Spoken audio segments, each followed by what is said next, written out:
নমস্কাৰ সকলোকে স্বাগতম জনাইছো আসাম কেৰিয়াৰ বন ইউটিউব চেনেলৰ অন্য এটা নতুন ভিডিঅ'লৈ। বন্ধুসকল, আজিৰ ভিডিঅ'টিত আমি আপোনালোকৰ আগন্তুক অনুষ্ঠিত হ'ব লগা এডিআৰই গ্ৰেড 3 আৰু গ্ৰেড 4 পৰীক্ষাৰ বাবে প্ৰয়োজন হোৱাকৈ 30টা অতিকৈ গুৰুত্বপূৰ্ণ জিকে কুৱেশ্যন লৈ আহিছোঁ। এই কুৱেশ্যনকেইটা খুবেই ইম্পৰ্টেণ্ট প্ৰশ্ন হয়। কেৱল গ্ৰেড 3 গ্ৰেড 4 পৰীক্ষাৰ বাবেই নহয়, আসাম পুলিচৰ যিকোনো লিখিত পৰীক্ষাৰ বাবে এই প্ৰশ্নসমূহ অতিকৈ সহায়ক হ'ব পাৰে। সেয়েহে আপোনালোকে প্ৰতিটো প্ৰশ্নই ভালদৰে মনত ৰাখিবলৈ চেষ্টা কৰিব। বন্ধুসকল, আজিৰ ভিডিঅ'ৰ প্ৰথম প্ৰশ্নটো হৈছে what is the current term of the municipal council, অৰ্থাৎ বৰ্তমান পৌৰসভাৰ কাৰ্যকাল কিমান। বন্ধুসকল, এই প্ৰশ্নসমূহৰ এনচাৰ যদি আপোনালোকে জানে তেনেহ'লে কমেণ্টত লিখি জনাবলৈ চেষ্টা কৰিব। ইয়াৰে শুদ্ধ উত্তৰটো অপশ্যন চি 5 বছৰ। বৰ্তমান পৌৰসভাৰ কাৰ্যকাল হৈছে 5 বছৰ। নেক্সট কুৱেশ্যনটো হৈছে In which year was the autonomous system extended to the upland tribal areas of Assam? কিমান চনত স্বায়ত্তশাসিত ব্যৱস্থা অসমৰ ভৈয়াম জনজাতি অঞ্চললৈ সম্প্ৰসাৰণ কৰা হয়। তো ইয়াৰে শুদ্ধ উত্তৰটো অপশ্যন ডি 2003 চনত। পিছৰ প্ৰশ্নটো হৈছে what is the head of a municipality called, অৰ্থাৎ পৌৰ নিগমৰ প্ৰধানজনক অৰ্থাৎ হেডজনক কি বুলি কোৱা হয়। কাৰেক্ট এনচাৰটো হৈছে অপশ্যন বি মেয়ৰ। পৌৰ নিগমৰ প্ৰধানজনক মেয়ৰ বুলি কোৱা হয়। নেক্সট প্ৰশ্নটো হৈছে who was the first Assamese জাজ of the supreme court of India, ভাৰতৰ উচ্চতম ন্যায়ালয়ৰ প্ৰথম অসমীয়া ন্যায়াধীশজন কোন আছিল। খুব ইম্পৰ্টেণ্ট প্ৰশ্ন হয়। ইয়াৰে শুদ্ধ উত্তৰটো অপশ্যন চি পাৰ্বতী কুমাৰ গোস্বামী আছিল।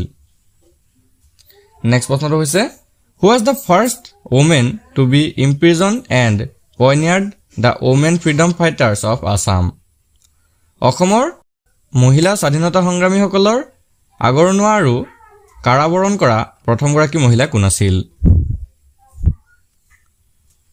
শুদ্ধ উত্তৰটো অপশ্যন বি চন্দ্ৰপ্ৰভা শইকীয়ানী। বন্ধুসকল, ইয়াতে আপোনালোকক এটা ইম্পৰ্টেণ্ট কথা জনাই থওঁ। আপোনালোকৰ বহুতে হয়তো দোকানৰ পৰা 400-500 টকাত গৈ এডিআৰই হওক বা আসাম পুলিচৰ বাবেই কিতাপবোৰ ক্ৰয় কৰিব নোৱাৰে। সেয়েহে আপোনালোকৰ বাবে খুব কম মূল্যত কেৱল 79 টকা বা 49 টকাত আপোনালোকৰ বাবে এডিআৰই পৰীক্ষাৰ বাবে কেইটামান অতিকৈ গুৰুত্বপূৰ্ণ PDF ই-বুক তৈয়াৰ কৰিছোঁ। আমাৰ ওচৰৰ পাজৰৰ যিমানবোৰ অফলাইন ষ্ট'ৰ আছে সেই সকলোবোৰ ভিজিট কৰি আপোনালোকৰ বাবে এই PDFবোৰ আমি তৈয়াৰ কৰিছোঁ। এই কিতাপবোৰত আপোনালোকে অফলাইনৰ পৰা কিনি অনা কিতাপৰ দৰেই আপোনালোকে সকলোবোৰ বস্তু পাব। সেয়েহে যদি কাৰোবাৰ এই কিতাপবোৰ বা PDFবোৰ প্ৰয়োজন হয় তেনেহ'লে আপোনালোকৰ স্ক্ৰীণত থকা নাম্বাৰটোত আমাক হোৱাটছআপ কৰি এই PDF ই-বুকবোৰ আমাৰ পৰা লৈ ল'ব পাৰিব। তো বলক আজিৰ ভিডিঅ'ৰ আমি কুৱেশ্যনসমূহ আলোচনা কৰোঁ। Next question what is the name of the foreign country surrounding the north of the state of Assam, Assam ৰাজ্যৰ উত্তৰ দিশে পৰিৱেষ্টিত হৈ থকা বিদেশী ৰাষ্ট্ৰখনৰ নাম কি। শুদ্ধ উত্তৰটো অপশ্যন বি ভূটান।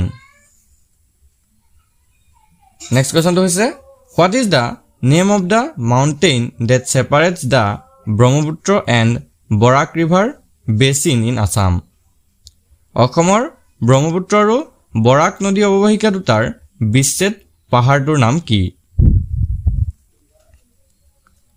ইয়াৰে শুদ্ধ উত্তৰটো অপশ্যন চি বৰাইল পাহাৰ।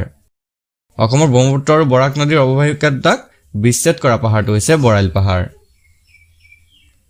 পিছৰ প্ৰশ্নটো হৈছে what is the name of the highest mountain range in Assam, অৰ্থাৎ অসমৰ সৰ্বোচ্চ পাহাৰ শ্ৰেণীটোৰ নাম কি। ইয়াৰে শুদ্ধ উত্তৰটো অপশ্যন চি বৰাইল পাহাৰ। অসমৰ সৰ্বোচ্চ পাহাৰ শ্ৰেণীটো হৈছে বৰাইল পাহাৰ। নেক্সট কুৱেশ্যনটো হৈছে what is the name of the mountain range that divides the north Cachar hills district, উত্তৰ কাছাৰ পাৰ্বত্য জিলাক দ্বিখণ্ডিত কৰা পাহাৰলানিৰ নাম কি। বন্ধুসকল, ইয়াৰ ৰাইট এনচাৰটো হৈছে অপশ্যন বি বৰাইল পাহাৰ। তো বৰাইল পাহাৰেই উত্তৰ কাছাৰ পাৰ্বত্য জিলাখনক দ্বিখণ্ডিত কৰিছে। Next question number 10 according to the 2011 census what proportion of the total population of India lives in Assam, 2011 চনৰ লোকপিয়ল অনুসৰি ভাৰতবৰ্ষৰ মুঠ জনসংখ্যাৰ কিমান অংশ অসমত বসবাস কৰে শুদ্ধটো অপচন এ প্ৰায় 2.58%। নেক্সট প্ৰশ্নটো হৈছে which of the following is a cash crop of Assam? তলৰ কোনবিধ অসমৰ নগদী শস্য? ইয়াৰ শুদ্ধটো অপচন বি চাহ। চাহক অসমৰ নগদী শস্য বুলি কোৱা হয়। নেক্সট কোৱেশ্চনটো হৈছে in which year was the Assam Rural Development Bank established? Assam Gramin Vikash bank কোন চনত স্থাপন কৰা হৈছিল? ইয়াৰ কাৰেক্ট আনসাৰটো অপচন বি 2006 চনত। বন্ধুসকল মনত ৰাখি থব 2006 চনৰ 12 জানুৱাৰীত 2006 চনৰ 12 জানুৱাৰী তাৰিখে আনুষ্ঠানিকভাৱে অসম গ্ৰামীণ বিকাশ বেংকটো স্থাপন কৰা হৈছিল। নেক্সট কোৱেশ্চনটো হৈছে in which year was a natural gas based fertilizer plant established in Assam? অসমত কোন চনত প্ৰাকৃতিক গেছৰ ওপৰত ভিত্তি কৰি সাৰ কাৰখানা স্থাপিত হৈছিল? ইয়াৰে শুদ্ধটো অপচন এ 1969 চনত। নেক্সট প্ৰশ্নটো হৈছে where is the world's first tea research center located? বিশ্বৰ সৰ্বপ্ৰথম স্থাপিত হোৱা চাহ গৱেষণা কেন্দ্ৰটো ক'ত অৱস্থিত? ইয়াৰে শুদ্ধটো অপচন এ যোৰহাটৰ টুকলাইত। মনত ৰাখি থব বিশ্বৰ সৰ্বপ্ৰথম স্থাপিত চাহ গৱেষণা কেন্দ্ৰটো যোৰহাটৰ টুকলাইত অৱস্থিত আৰু এই চাহ গৱেষণা কেন্দ্ৰটো 1911 অৰ্থাৎ 1911 চনত প্ৰতিষ্ঠা হৈছিল। নেক্সট কোৱেশ্চনটো হৈছে who is the author of the book বুৰঞ্জী বিবেক ৰত্ন? বুৰঞ্জী বিবেক ৰত্ন পুথিখনৰ লেখক কোন? বন্ধুসকল ইয়াৰ শুদ্ধটো অপচন এ মণিৰাম দেৱান। বুৰঞ্জী বিবেক ৰত্ন পুথিখনৰ লেখক হৈছে মণিৰাম দেৱান। নেক্সট কোৱেশ্চনটো হৈছে what is the name of the Ahom king who abdicated himself after installing his wife on the throne? পত্নীক সিংহাসনত বহুৱাই নিজে সিংহাসন ত্যাগ কৰা আহোম ৰজাজনৰ নাম কি? শুদ্ধটো অপচন এ শিৱসিংহ। নেক্সট কোৱেশ্চনটো হৈছে where did the Borraja Phuleswari establish a school? Borraja ফুলেশ্বৰীয়ে ক'ত পঢ়াশালী স্থাপন কৰিছিল? বন্ধুসকল ইয়াৰ শুদ্ধটো অপচন ডি ৰংপুৰত। ৰংপুৰত বৰৰজা ফুলেশ্বৰীয়ে পঢ়াশালী স্থাপন কৰিছিল। নেক্সট কোৱেশ্চনটো হৈছে who was the first to introduce land survey in Assam? অৰ্থাৎ অসমত মাটিৰ জৰীপ কাৰ্য প্ৰথমতে কোনে প্ৰৱৰ্তন কৰিছিল? ইয়াৰ শুদ্ধটো অপচন চি গদাধৰ সিংহই। আহোম স্বৰ্গদেউ গদাধৰ সিংহই মাটিৰ জৰীপ কাৰ্য প্ৰথমতে প্ৰৱৰ্তন কৰিছিল। নেক্সট কোৱেশ্চনটো হৈছে where did Suklengmung flee from the capital when the Kutch army invaded the Ahom kingdom in 1562? 1562 চনত কোচ সৈন্যই আহোম ৰাজ্য আক্ৰমণ কৰাত শুক্লেংমুঙে ৰাজধানী এৰি কলৈ পলায়ন কৰিছিল অৰ্থাৎ কলৈ পলাই গৈছিল? ইয়াৰ কাৰেক্ট আনসাৰটো হৈছে অপচন এ চৰাই খুৰুং। তো 1562 চনত কোচ সৈন্য যেতিয়া আহোমসকলক আক্ৰমণ কৰিছিল তেতিয়া আহোম স্বৰ্গদেউ শুক্লেংমুং ৰাজধানী এৰি চৰাই খুৰুঙলৈ পলাই গৈছিল। নেক্সট কোৱেশ্চনটো হৈছে during whose reign did the battle of Alaboi take place? কাৰ ৰাজত্বকালত আলাবৈ ৰণ হৈছিল?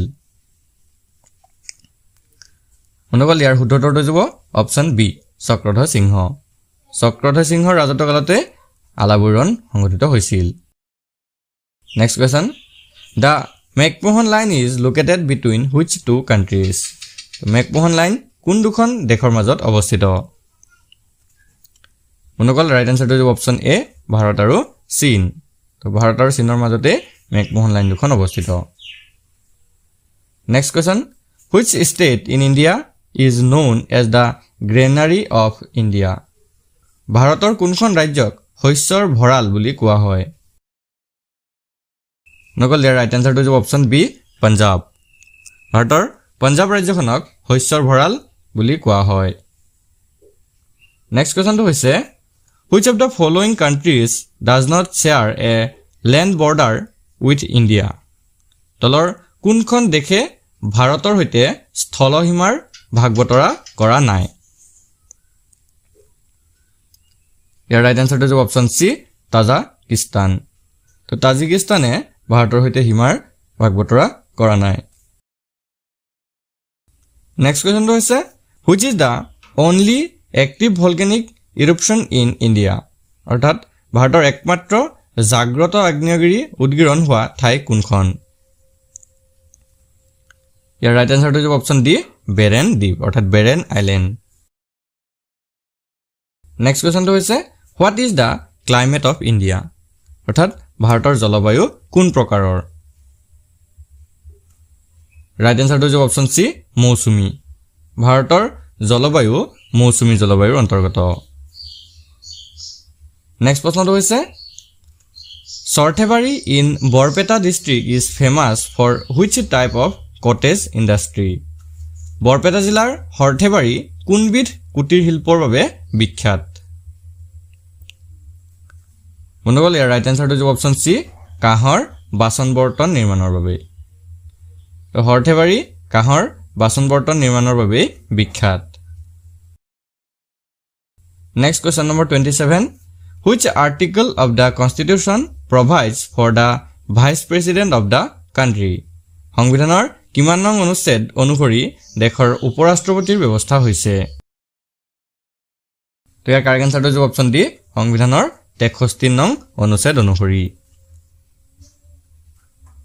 নেক্সট প্ৰশ্নটো হৈছে who elects the vice president of India অৰ্থাৎ ভাৰতৰ উপৰাষ্ট্ৰপতিক কোনে নিৰ্বাচিত কৰে কাৰেক্ট আনসাৰটো হ'ব অপচন সি সংসদৰ সদস্যসকলে ভাৰতৰ উপৰাষ্ট্ৰপতিক নিৰ্বাচিত কৰে পিছৰ প্ৰশ্নটো হৈছে which of the following title is not mentioned in the constitution of India তলৰ কোনটো পদবীৰ কথা ভাৰতীয় সংবিধানত উল্লেখ নাই ইয়াৰ উত্তৰটো হ'ব অপচন বি উপ-প্ৰধানমন্ত্ৰী পদবীটোৰ কথা ভাৰতীয় সংবিধানত উল্লেখ নাই বন্ধুসকল আজি ভিডিঅ'ৰ শেষৰ প্ৰশ্নটো হৈছে the governor may issue ordinance with the approval of whom of the following অৰ্থাৎ ৰাজ্যপালে তলৰ কাৰ অনুমোদন সাপেক্ষে অধ্যাদেশ জাৰি কৰিব পাৰে ইয়াৰ কাৰেক্ট আনসাৰটো হ'ব অপচন এ ৰাজ্যৰ বিধানসভাৰ তো ৰাজ্যপালে ৰাজ্যৰ বিধানসভাৰ অনুমোদন সাপেক্ষে অধ্যাদেশ জাৰি কৰিব পাৰে বন্ধুসকল আজি ভিডিঅ'টো আপোনালোকৰ বাবে ইনফৰমেটিভ হ'লে ভিডিঅ'টো এটা লাইক কৰি দিব আৰু এনে ধৰণৰ নতুন নতুন ভিডিঅ'সমূহ পাই থাকিবলৈ আমাৰ চেনেলটো ছাবস্ক্ৰাইব কৰি ল'ব আৰু কাষতে থকা বেল আইকনটো দবাই দিব ধন্যবাদ